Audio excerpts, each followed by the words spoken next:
What's up, Jared? How are we doing this week? We're doing good, real good. I have to say I'm a fan of the pants. They look very comfortable. Well, thank you very much. They are very comfortable. I've gotten a couple of comments from them too. So there you go. Setting trends. I picked right. I chose them wisely, if you will. At this point, does it kind of feel you're crossing the names off the middleweight rankings one by one, and Marvin Vettori is just the next logical guy for you to meet in the cage? Well, I feel like he was one of the last ones. So one of the last guys at the top of the division who I've gotten to the octagon with. And I felt like it was only a matter of time before we crossed paths. So I wouldn't say that I'm crossing names off. You know, that sounds a bit pretentious if you know, but sure. Is it a funny one where, because you guys are in the division and the top half of that division is so strongly held there, right? You guys are always going to be just neck and neck. Is it one of those ones where, oh, well, I've had to be watching this guy for basically his whole career, so I kind of know what to expect when we do fight? To a certain degree, yes. But no, man, can't really go into any of these fights expecting anything, or you're going to be surprised. So I'm just going to be more open-minded and,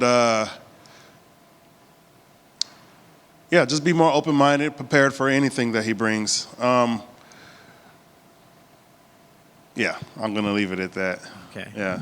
He's, I feel like a lot of people kind of just brand him as like, he's a grappler, he comes wrestle heavy because of the way he fought Adesanya, but then against Paulo Costa in this very building, he just went for a massive stand-up war. So do you kind of, like you just said, have to be ready for everything, but are you kind of in your mind thinking, well, I'm pretty dangerous on the feet, he's probably more likely to go this way, or are you thinking, well, maybe he wants to prove something to try and get that Izzy fight back, he'll maybe go this way? What are your sort of predictions almost? I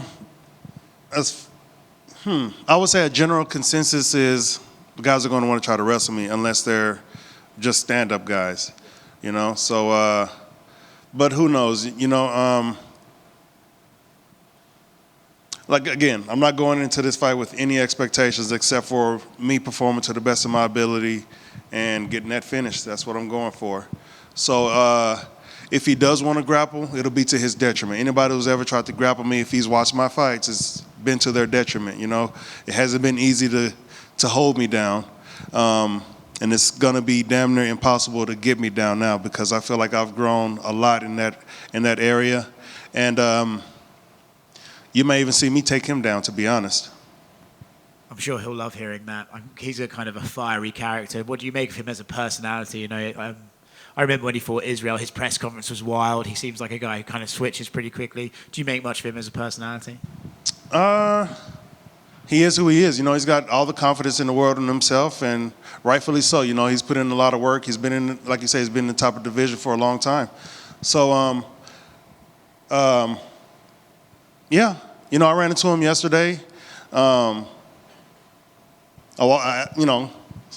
little minor small talk, asked him how he was doing. He responded respectfully, and I shook his hand and, you know, expressed that it was definitely going to be a pleasure and an honor to get into the cage with one of the best in the division. And he sort of reciprocated, you know what I mean? So it's all respect from me, you know what I mean? I respect any man who's walking the same path that I'm walking, you know, walking a similar path that I'm walking. I'm no hater, you know what I mean? So I ain't got no hate towards the man. I don't have to be angry with him to go in there and do what I have to do to get that finish and put a hurting on him. So this is all business as far as that goes. But I don't wish nothing ill upon him, you know what I mean? So he is who he is, and we all have that, you know, God-given right to be who we want to be. And I don't see him doing anything that I would deem, you know, that will put him on the executioner's block, if you will. So, yeah, there it is. You've mentioned the word finish twice now. He is a notoriously hard guy to finish. He's eaten crazy shots. Rob Whittaker was teeing off on him for a while. You know, Paulo Costa hit him with some big bombs. You know, he's not a guy who goes away easy. What is it about you that can sort of break the chin, if you want, of Marvin Vettori? Well, I punch pretty hard, and I'm getting pretty good at making my fists connect to guys' chin. Not only my fists, but my shins, my feet, knees, and elbows. If I get them on the ground, it's definitely going to be some elbows coming down, if you will. So that's my goal. You know, I don't go into these fights wanting to win a decision or outpoint somebody, you know, look good on the scorecards. You know what I mean? I'm going there to incapacitate my opponents. That's it. You know what I mean? Either by knocking you out, which is, you know, the more efficient, fastest path to victory, if you will. Submissions, you know what I mean? I got a couple of submissions on my record. It'll be nice to get my first submission in the octagon. So there, yeah, you know, or I just batter his face in till his corner throws in the towel, or the doctor says, hey, you can't take anymore, or something. I just want to finish, you know what I mean? So that's all I go for, and especially considering the fact that he hasn't been finished, I'd love to be the first guy to break that cherry. Cool. Two more quick ones from me. You know, I feel like you're going to answer this question almost every time you fight again is, what are the stakes for this one? You know, you want that rematch with Israel. He's shown an interest in Dricus du Plessis, or it's likely, if not him, going to be Rob in Sydney. You said your passport's ready to go down there. Do you think, you mentioned finish, if you get that finish, you can actually push your way past all these guys and be like, hey, I'm there and I'm ready? Potentially, but what's been said has been said. They already said that's a contenders match. But I want to go in there and perform the best of my ability, and I know that I can open some eyes and drop some jaws, if you will, and maybe break a jaw, if you will, you know? So that's the plan, man. Go in there and perform the best of my ability and show Dana, Mick, Hunter, Sean, whoever else needs to see that I'm ready for this second shot at the title. And not only just the shot at the title, I'm ready to take the title from the best from Israel. Last one for me. How do you see that Rob Dricus fight going? I mean, I feel like Dricus is being written off by quite a large population in the MMA community. For you, do you think he has a shot? I think anybody has a shot in this game, you know. Dricus has been much kind of a buzzsaw in his last couple of fights. Rob is a very good tactician, though, you know what I mean? So I think that's why people would write him off. But who knows how that fight's going to go? Maybe he can take a shot and get a hold of Robert and then tire Robert out. And Robert slows down. Dricus doesn't slow down, as we see, you know. Who knows how that fight's going to go? It's going to be a fun one to watch, that's for damn sure. It's always fun watching the Reaper do his thing, and Dricus has been exciting in his last couple of fights too.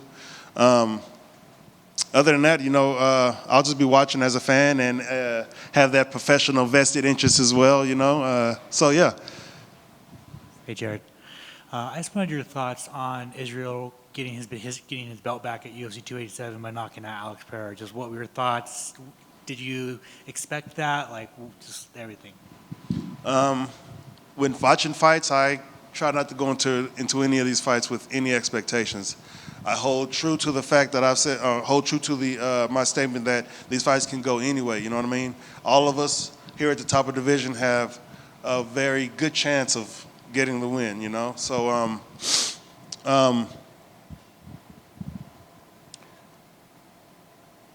So yes, I was watching it. I was very entertained by it. You know, it was a little dicey in there. It looked kind of like the end of the first fight and the end of the first round of the first fight. You know, so a lot of correlations going on there. And the first time Alex got it done in the fifth. This time Israel got it done in the second. Was it the second? Yeah, the second round. And it was like a similar scenario, and it was like, you know, he was had his back against the fence, doing his thing, moving, and hit him with that counter, and then followed up with some more good shots, you know, finished the job and got his belt back. So we all love watching those moments of triumph in the octagon, you know, so no different here. It was definitely exciting to watch and entertaining to watch, and good for him. I also want your thoughts on Paulo Costa, Sean Strickland, 2 top 7 middleweights. They're fighting unranked Russians in their next fight. Do you think what are your thoughts on that? Like, do you think it's warranted? Do you think it's the UFC's doing it to bring more blood into the division? Like, what's up? That's what I think. I think they're trying to build up the middleweight division. You know, they have some good prospects. The top 5, top 10 have knocked down all the coming prospects, so UFC needs some new prospects. So that's definitely I feel like that's what they're trying to do. I could be wrong. You know, I'm not in the office talking to these guys, making these decisions. So, but that's what it looks like from the outside, you know. And finally, for me, MMA Lab, bunch of very, very bright prospects. Your boy Abdul Kamara. I just wanted to know, like, what's the vibe in there, and if there's any fighters that you would like to spotlight that haven't got it yet. Well, one of our monikers is 1% every day, and the lab has been open since 2007. So you count those number of days, that's the number of percents we've been getting good. So, yeah, the energy in there is incredible, you know. I've told them, and I'll say it here on the microphone, that I feel like I've had the best camp since moving down to Phoenix, this camp right here. And I attribute that to my teammates, you know what I mean, my coaches, my all the conditioning that my teammates have got me in, Jared, Al, all those guys, you know, they get me prepared for these fights, 5-round fights, main events, the energy that we bring in there, every day we work, the program in itself, you know what I mean, is going to create champions. So we got a bunch of guys coming up. You mentioned Abdul already. I cornered him in his last fight. I'll probably be cornering him in his next fight. You know, Eric McConaughey, I cornered him in his last fight, so he's cornering me in this fight. And we've got a couple more big guys in there. Alec, who cornered Eric Anders in his last fight, you know. Those are just the guys who are my size, you know what I mean? And when I first got there, I was one of the biggest guys there. All the little guys I was looking at, you know what I'm saying, I was training with. So you guys just saw the Maniac, Marcus McGee, make his debut and do his thing in there. You mentioned Abdul, you know what I mean? And Ho is doing his thing. We got a few guys in other divisions, Bryce Meredith, Mike Hamill, who fights this weekend. Who else? I wish I could just name them all, man, but the whole team, the MMA Lab is growing big time, you know what I mean? Mario, I can't forget him. He's one of the leaders in there who I look up to, and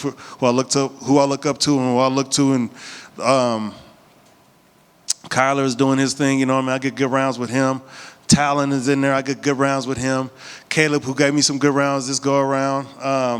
Buzzsaw Besnick is doing his thing. We're all growing big time, you know, and I've grown too. Even though Coach says this a lot, you know, when you get to the top, growth is incremental at best, you know. But this camp, like I said, I feel like I've grown a lot, you know what I mean? So in many different aspects of mixed martial arts. So I'm excited to show up and show out and let the world know that the lab is still getting better. If you didn't think we was good when Benson made his reign, if you knew we was good when Benson made his reign, we've only kept getting better. So y'all better watch out there. Thank you, Jared.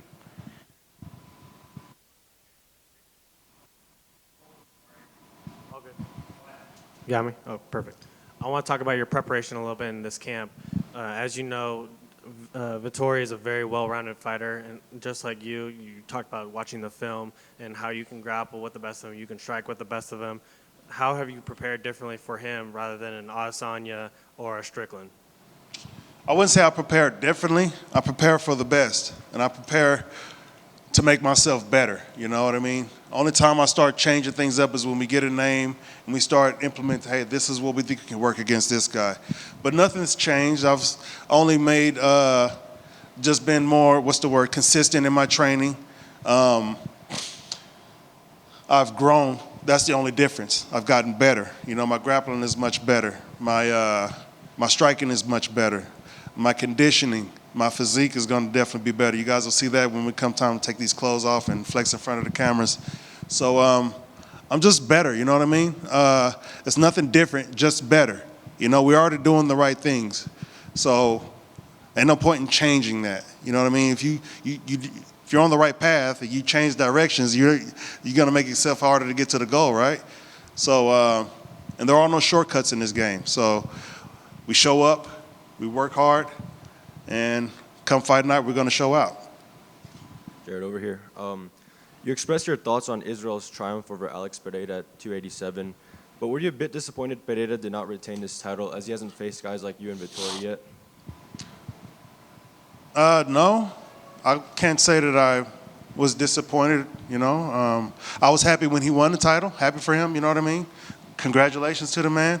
And this is a fight game. One person's going to win, one person's going to lose. So I'm not that invested in who I fight, you know what I mean?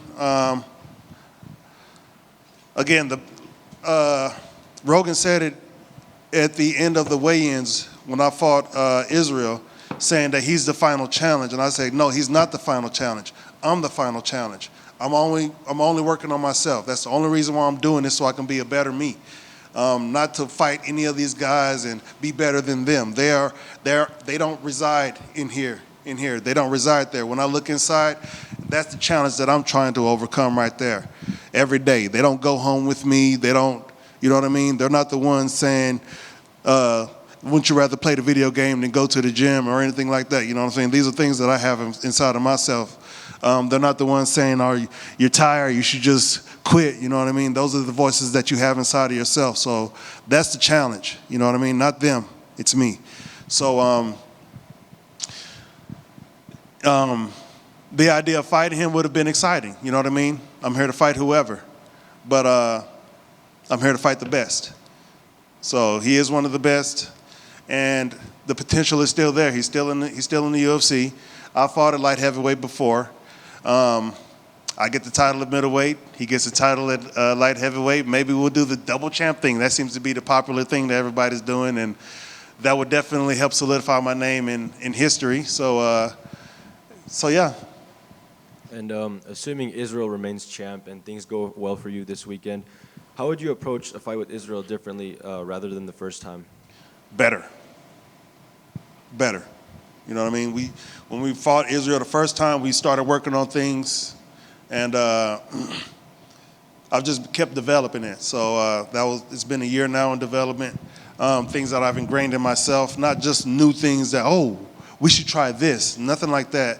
We got to do this better. We have to do that to make this happen. We have to do all these A, B, C through Z to make this happen, and continue to work on those things. So better.